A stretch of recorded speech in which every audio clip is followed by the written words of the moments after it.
चल के डरामा कितना बताइए खेसारी करनामा। अरे आके अब तू ही संभारा ई पानी सर से पार भइल राजा। हाँ हाँ आके अब तू ही संभारा ई पानी सर से पार भइल राजा। हो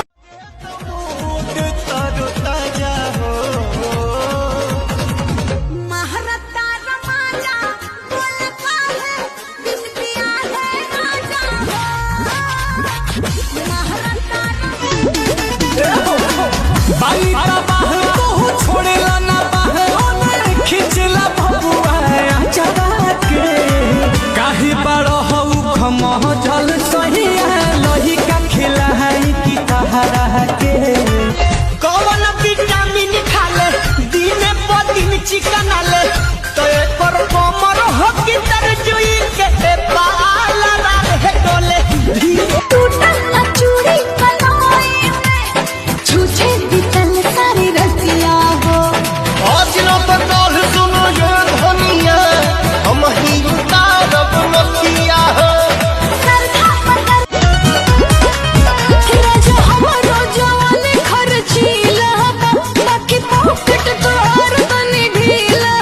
2.5 बीघा बेच देनी का घरों में सोइबे राजा हमारो बिना चाले चल बानी काऊ मरिया बाबा कइले बाड़ी बाबा कइले बाड़ी मारी मारी के नचरिया बाबा कइले बाड़ी मारी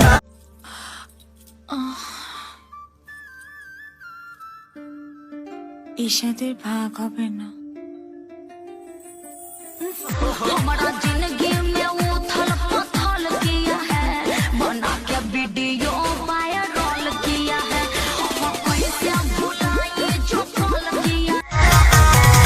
पढ़ता नी नौआ में रहता नी गौआ में टेंशन भइल रहता। जानी ट्यूशन में बन के पोजीशन में फेरा में सब रहता। के हो बानी काचे अभी हम न जानो देख डरे लगी हो। कि ढोढ़ी में पानी तोहरा और लागी हो जानू का बुझी हो जवानी तोहार चढ़ लागी हो सोना।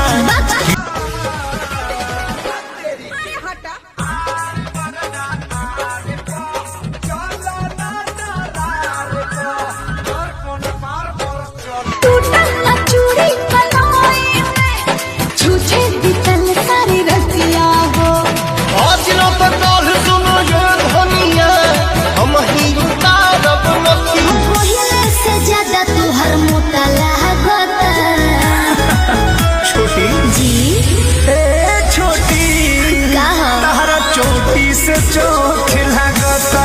तब छूटा ए छोटी ए छोटी तहरा चोटी से चोट लगता। अब तो कमर के नीचे भी ओट लागता। का ए छोटी तहरा चोटी से चोट लगता। ए छोटी